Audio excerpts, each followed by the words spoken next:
Hey, folks, wake up. This is Wake Up with Mark Joyner, episode number 118.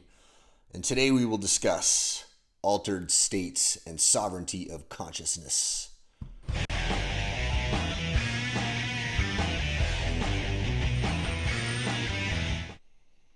All right, this topic is probably going to freak some of y'all out.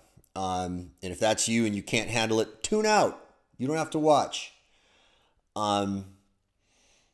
There are some people on this planet who believe that they should be in control of what kind of state of consciousness in.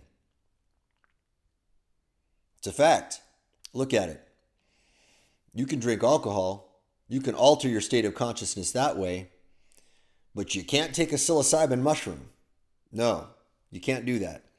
Even though there are people in controlled therapeutic contexts now using psilocybin and other hallucinogenic compounds therapeutically to treat things like post-traumatic stress disorder, all manner of psychological illnesses.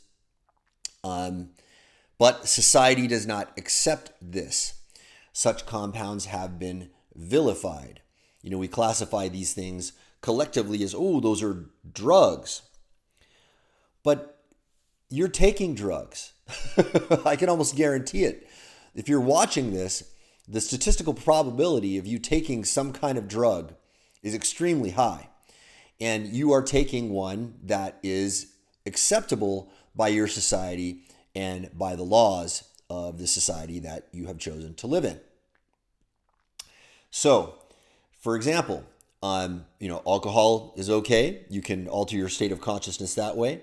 Cigarettes, tobacco, that's okay. You can alter your state of consciousness that way. You can alter your state of consciousness with food, with very, very toxic, unhealthy food that is going to, lower your state of consciousness and make you quite sick and ill. All of these things, by the way, very, very well established in literature to create all manner of ill effects in your body, but all completely okay, all completely acceptable. And you are taking compounds that your doctor is prescribing to you. And by the way, if you drink coffee, you're taking drugs. Coffee is a drug. Any kind of tea that has caffeine in it is a drug. Different substances around the world have different effects on our consciousness, but somehow some are allowed and some are not. Now you might say, but Mark, these laws are in place for a reason. There's a reason why we don't let people smoke meth. I agree with you on that one. Okay, meth, heroin, probably cocaine. That's debatable by a lot of people, but from what I have observed of it, I have not seen it do much good for people. I think it's probably a good idea that many of these compounds are in fact illegal. However, some of them, there is no real justification for it. Cannabis, for example, if you compare that to alcohol, there really is no scientific argument for the prohibition of cannabis if alcohol is legal. Okay, there's literally zero comparison. Tremendous body of evidence showing the ill effects of alcohol, almost no evidence on the ill effects of cannabis. In fact, in many cases, it's proven to be quite beneficial. Now, it has to come with some caveats, right? Developing minds can be negatively affected by cannabis. If people smoke it too much, too often, it is going to interfere with their short-term memory, and it is going to interfere with their motivation. These are well-established phenomena. However, there is zero toxicity of cannabis. You are not going to overdose on cannabis and die. I don't think there's a single documented case of that ever happening. So why is it that society is allowing certain states of consciousness but not allowing others? And why is it that certain compounds are allowed and certain compounds are not allowed? We've already established that this has nothing to do with the correlation of harm and benefit. There is very, very little correlation between legality and the harm benefit spectrum. You can find many, many things that are illegal that are actually relatively safe, and many things that are legal that are quite lethal. Many, many prescription drugs are quite toxic to the human body. You don't have to look too deep to find many cases of this in history where drugs that were legal and went through the rather rigorous and rather expensive approval process, yet somehow it was shown later on that these things were causing great harm and had to be removed from the market. How do they pass these rigorous inspection processes when such harm is quite clear?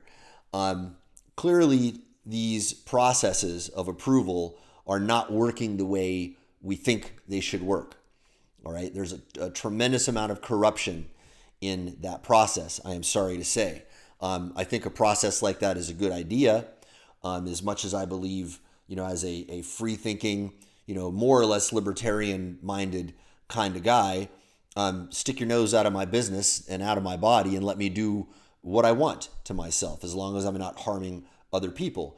But at the same time, I would like there to be some agency out there that's like, hey, we don't want a completely, unbridled, business battlefield where, people can, put paint thinner in a can and say that it's medicine, right? It's a good idea for us to have some measures in place to check these things. But the measures we have in place are not working the way we want them to, and I don't know why that is. I don't think that the corruption, the financial corruption side of it alone is the full explanation. I think there's probably a lot more to it. And you can also look at this from the lens of what is socially acceptable and what is not. So laws are one way that our minds are controlled, but social pressure is another way that our minds are controlled, and that social pressure is created by culture. And I don't think culture is always a passive phenomenon. I believe that culture is often deliberately shaped, deliberately formed for certain effects. Now, there are many ways that you can alter your state of consciousness without any kind of chemical influence whatsoever. If you were to start practicing meditation or something like holotropic breathing, or get into a deep Wim Hof session, there are many, many different practices that you can involve yourself in that will deeply alter your state of consciousness, similar to the kind of effects that even hallucinogens might give you, and you can stimulate a deep cathartic experience inside of yourself through some of these processes. I've done a tremendous amount of meditation and breath work, and I've found it to be tremendously beneficial. I've had profoundly deep experiences, some so strange that I wouldn't even want to repeat them in public because people would think it's crazy. But that's what I'm concerned with, is the fact that these states of consciousness are accessible to us as humans, but somehow there is this box that we have all been put in where these things are not allowed. They are not socially acceptable. I can't talk to you about the kind of profound experiences I've had through meditation without you probably raising an eyebrow going, what? That sounds a little bit crazy and kooky, okay?